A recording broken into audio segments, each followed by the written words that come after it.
Je ne m'en fous pas, version maman. Le truc dont je suis le plus chiante au quotidien, mais vraiment intransigeante là-dessus, c'est les aliments interdits et les aliments à haut risque d'étouffement. Tout ce qui est aliments petits, ronds et durs par exemple, ça c'est niette. Genre tomates cerises, olives, raisins, tout ça coupé en deux, voire en quatre s'il y a besoin. Ah oui, pour celles qui me connaissent pas, j'ai pas que cette demoiselle de 4 mois, j'ai aussi une grande qui a bientôt 3 ans. Pareil pour les aliments interdits, donc tout ce qui est saucisson, charcuterie, viande pas cuite, fromage au lait cru, jaune d'œuf coulant, tout ça c'est mort. Il y a pas de non mais un petit bout de saucisson, non non, ma fille ne mangera pas de saucisson, elle est pas prête à manger du saucisson maintenant. Je ne m'en fous pas qu'on punisse mon enfant en ma présence. Si je suis là, tout dépend ce qu'elle fait, c'est à moi de l'engueuler, c'est à moi de la réprimander, c'est à moi de la punir. Enfin c'est à moi ou au papa quoi, c'est aux parents pour moi. Après si je suis pas là, tout dépend des bêtises qu'elle fait et tout, si on l'engueule c'est ok. Je ne m'en fous pas qu'on me contredise devant mon enfant. Si admettons je suis en train de lui expliquer un truc, je suis en train de l'engueuler, je suis en train de faire quelque chose avec elle par rapport à quelque chose qu'elle a fait, hors de question que le grand-père, la grand-mère, la tante, la ci, là, me stoppe ou me contre en me disant non mais ça va Loélie c'est bon. Non non pas du tout en fait. Si je suis en train de dire quelque chose à ma fille ou d'engueuler ma fille, tu me laisses faire. Je ne m'en fous pas de m'excuser auprès de ma fille. Ça arrive pas souvent, mais si je vois que j'ai besoin de m'excuser parce que, admettons, on va dire que je l'ai engueulée un peu trop vite alors que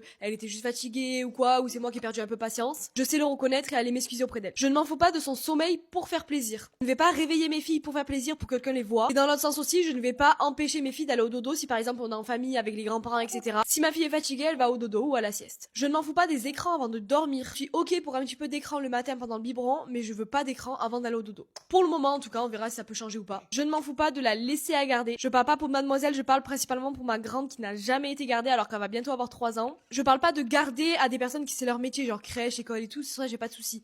Je parle vraiment garder au niveau des proches, etc. Tout simplement parce qu'en fait, j'ai trop peur de plein de trucs dont je m'en fous pas, justement. Et le dernier truc, je ne m'en fous pas que ma fille monte en voiture avec quelqu'un d'autre. Ma grande a bientôt 3 ans et elle n'est jamais montée en voiture avec quelqu'un d'autre que moi ou son papa. Ah si, pardon, une fois pour le mariage, elle est montée avec ma mère pour aller de l'église jusqu'au domaine. J'avoue que c'était un petit peu obligé, mais j'étais comme ça. J'ai peur tout simplement parce que j'ai peur qu'il arrive quelque chose avec l'autre personne en voiture. Et en fait, j'ai énormément peur d'en vouloir à la personne. Je sais pas si vous comprenez ce que je veux dire. Enfin bref, j'ai trop peur et ça vraiment, je pense que le fait de la laisser à garder, ça arrivera peut-être plus rapidement que la laisser en voiture. Genre, je pense que si même bientôt un jour elle est à garder chez les grands-parents ou quoi, je sais pas si je sais pas, j'ai trop peur de la voiture. Oh my god, j'ai trop peur. Bisous.